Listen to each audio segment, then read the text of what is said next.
Bonjour à tous, bienvenue chez TNJ, on se retrouve pour une nouvelle vidéo. Aujourd'hui je vous présente le Love Story Oracle Quartz.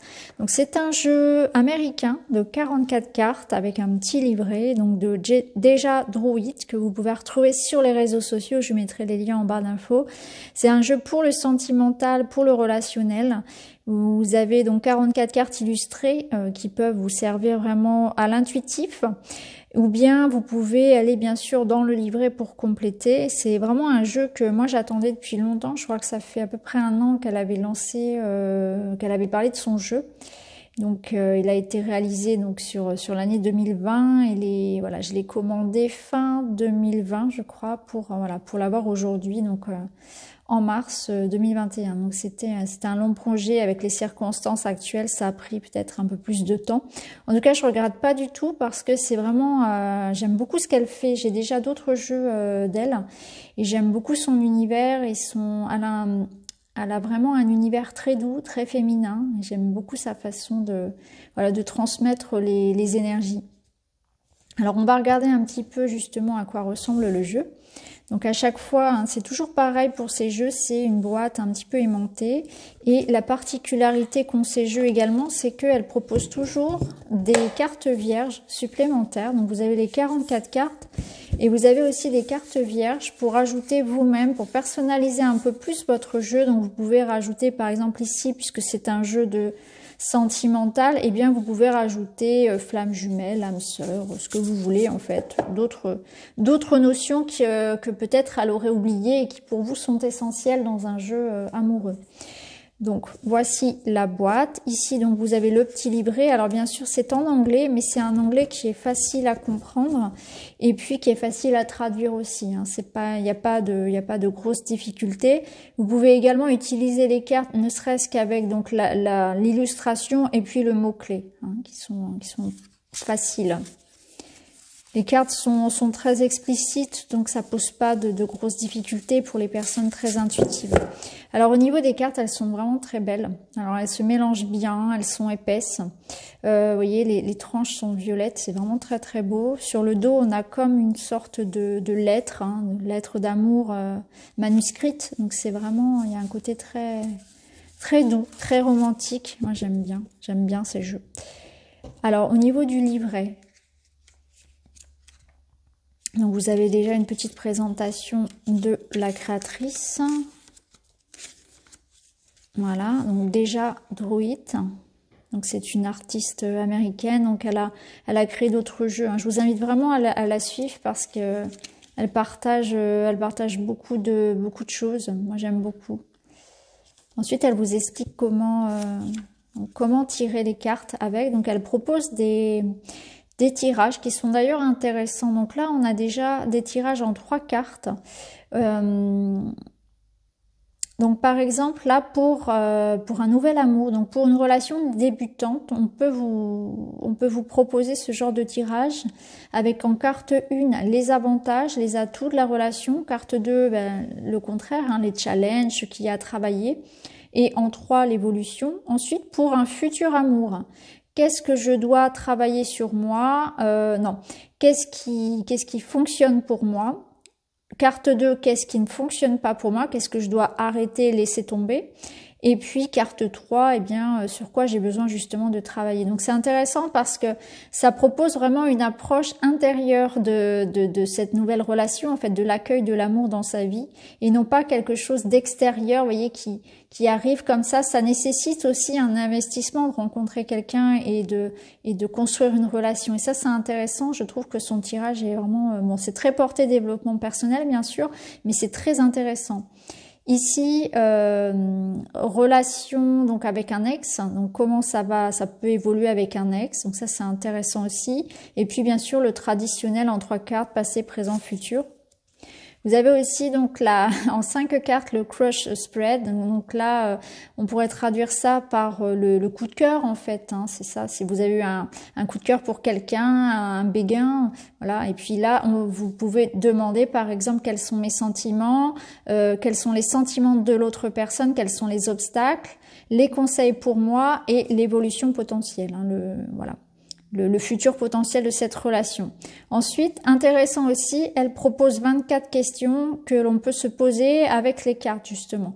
Donc par exemple, quel est mon plus grand challenge? Où est-ce que va donner cette relation? Quels sont les sentiments de l'autre personne?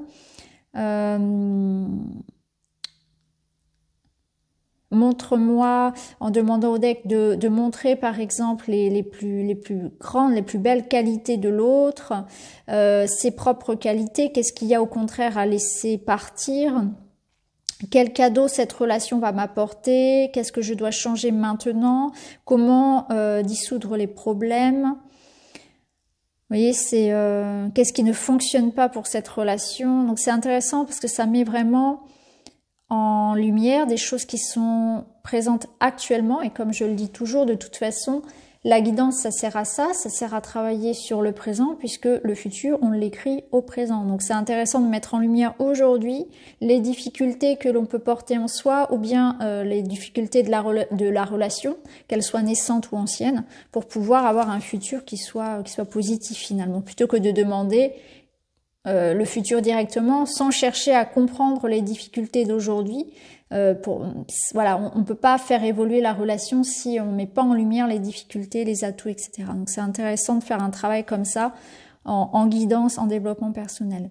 Donc ensuite, pour chaque carte, vous avez donc le numéro qu'on retrouve donc sur la carte. Donc ici, vous avez le mot-clé également. Vous avez une lecture, une explication de la carte, et ensuite vous avez donc les questions à vous poser lorsque vous tirez telle carte. Donc pour chaque carte, vous avez ça. Donc par exemple, ici pour la carte du contrôle, est-ce que je laisse par exemple les autres me contrôler? Est-ce que je ressens le besoin de contrôler quelque chose? Est-ce que quelqu'un d'autre prend les décisions pour moi? Donc vous voyez, à chaque fois, vous avez des questions qui vous permettent de réfléchir à vous et de travailler sur vous. Donc c'est vraiment très intéressant, je trouve, parce que on n'a pas seulement une prédiction, une explication de texte, ici, enfin de cartes en l'occurrence, mais on a aussi des questions pour travailler sur soi. Donc c'est vraiment une approche à chaque fois, et ça, là, dans tous ces jeux, je trouve ça vraiment très intéressant pour ça. Et puis vous avez également une signification, donc upright, donc carte à l'endroit, et puis reversed, donc la carte renversée. Donc vous avez ça pour chaque carte. À la fin, vous avez donc une reprise de ces réseaux sociaux. Donc vous pouvez la retrouver sur Instagram, sur Facebook, Twitter et même sur YouTube, ce que je ne savais pas.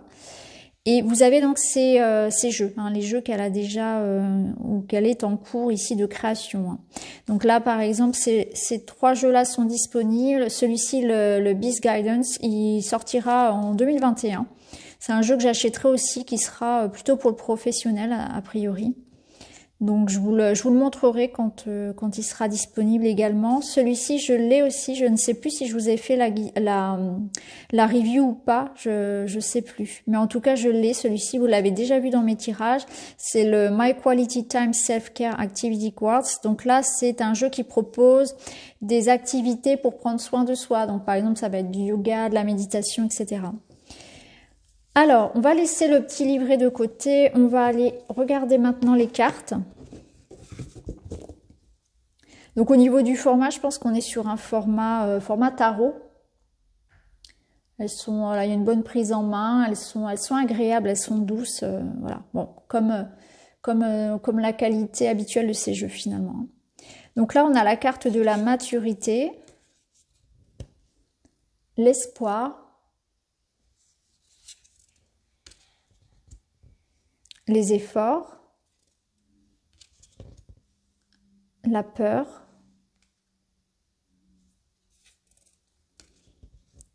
la famille. Vous voyez, on a le bras d'un enfant ici.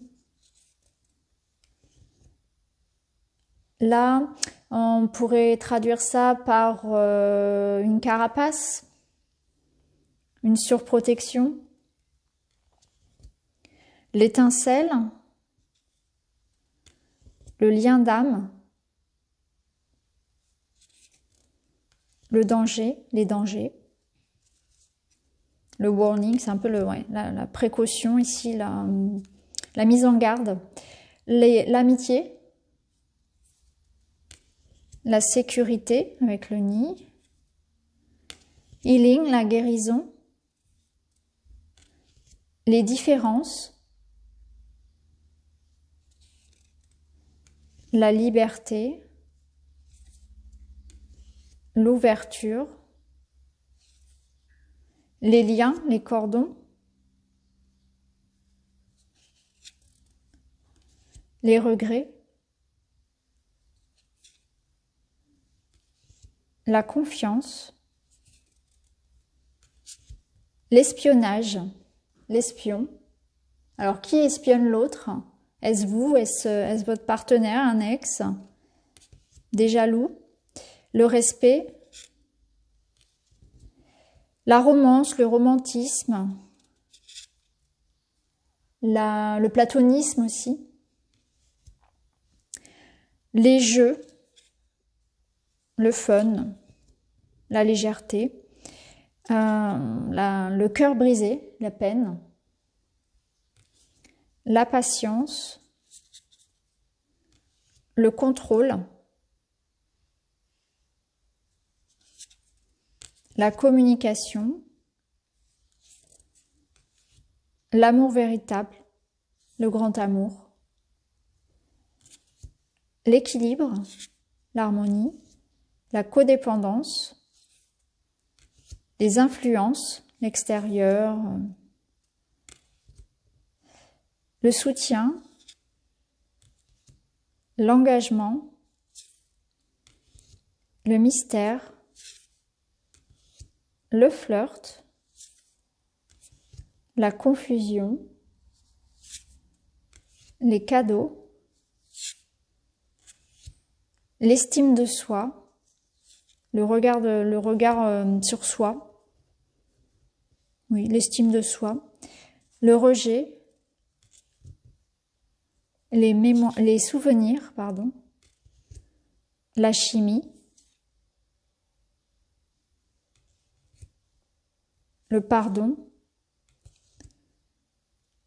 la bienveillance, l'amour de soi, la passion et la rêverie. Donc voilà pour les 44 cartes du Love Story Oracle. N'hésitez pas à me dire en commentaire ce que vous en pensez. De toute façon, vous allez le retrouver dans mes guidances sentimentales très bientôt. J'espère que le jeu vous plaît. Et puis, n'hésitez pas à aller retrouver déjà Druide sur les réseaux. Vous verrez, elle a d'autres jeux qui sont vraiment très très beaux. Et c'est vraiment quelqu'un de très lumineux que je vous invite à suivre. Donc voilà les amis, je vous remercie d'avoir regardé. Et je vous retrouve très vite dans une autre vidéo. Merci beaucoup, à bientôt.